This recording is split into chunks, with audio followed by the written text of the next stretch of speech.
Jungkook wine पीने के लिए देता है और बोलता है इसके दो दो घूंट मार लो और अपनी अपनी भूख बढ़ा लो। त्योंग कहता है जंकुक भाई मैं इसे नहीं पी सकता। जंकुक कहता है इसे तो सभी पी सकते हैं, अगर तुम्हें ड्रिंक करना नहीं आता है तो तुम्हें सीखना होगा। तुम्हारे जैसे जवान लड़कों को ड्रिंक करना कैसे नहीं आता है।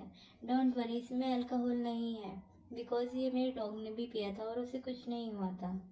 त्योंग कहता है लेकिन भाई हमें इसके बाद क्लास अटेंड करने जाना है, लेकिन जंकुक फिर भी उसे पीने के लिए कह रहा था। तो फिर जिमिनो उसे समझाता है कि ये सिर्फ फ्रूट वाइन है, इसमें अल्कोहल नहीं होता है, क्यों ना तुम इसे ट्राई कर लो। तो फिर त्योंग उस वाइन को ट्राई कर लेता है, लेकिन उसे ड्रिंक करते हुए देखकर जंकुक हंसते हुए कहता है क्या तुम लड़की हो। जब एक लड़का ड्रिंक करता है तो वो एक ही घूंट में सब कुछ खत्म कर देता है।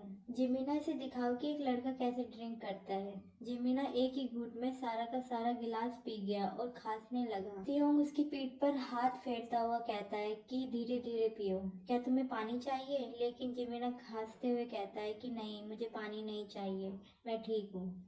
लेकिन जंकुक कहता है त्योंग से कि चलो उसे छोड़ो, मेरे साथ गिलास टॉस करो। शायद त्योंग का मन था, लेकिन जंकुक के साथ गिलास टॉस किया और उसने एक ही घूंट में वो खत्म कर दिया। उस वक्त जंकुक उसे ही देखे जा रहा था और अपने अंदर फॉरवर्ड चीजें सोच रहा था। जंकुक ने जिमिना से कहा कि मेरे लिए कुछ संतरे छील दो। जिमिना तो ठीक है कहकर उसके लिए प्राउजे छीलने लगा। वो देखकर त्योंग सोचता है कि जिमिना हमेशा अपने भाई की सारी बातें क्यों मानता है। उसके हाथ तो कितने खूबसूरत है, लेकिन वो उन हाथों से ऐसी चीजें कर रहा है।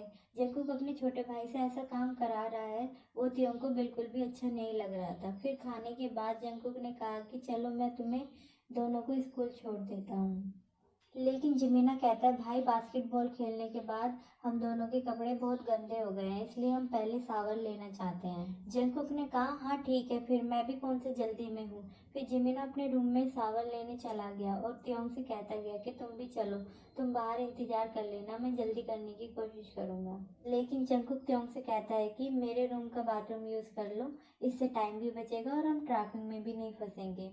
त्योंग कहता है कि इसकी कोई ज़रूरत नहीं है, मैं ऊपर चलकर उसका वेट कर लूँगा। लेकिन जंकुक ऊपर जाते हुए कहता है कि चलो अभी हम दोनों का बॉडी साइज एक ही है, तुम मेरे कपड़े पहन लेना। त्योंग अंदर से शाय करता है और उसके पीछे जाने लगा। वो सोचता है कि वैसे वो कुछ करेगा तो नहीं और उसे मना करने का मुझे कोई रीज़न भी नहीं मिल रहा है।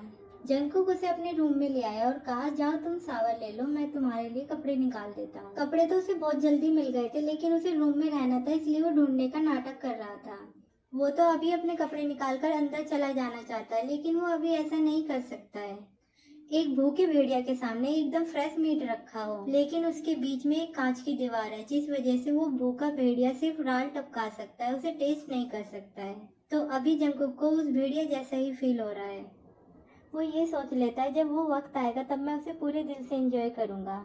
और तभी त्योंग थोड़ा सा दरवाजा खोलकर उससे कपड़े मांगता है। जंकुक भाई कपड़े कहाँ हैं। जंकुक जानबूझकर पूरा दरवाजा खोलकर उसे कपड़े देता है। जंकुक त्योंग को देखकर अपनी सलाइवा निगलता है और उसे देखकर स्माइल करता है और उसकी बॉडी पर हाथ फेरने लगा और उसके करीब जाने लगा।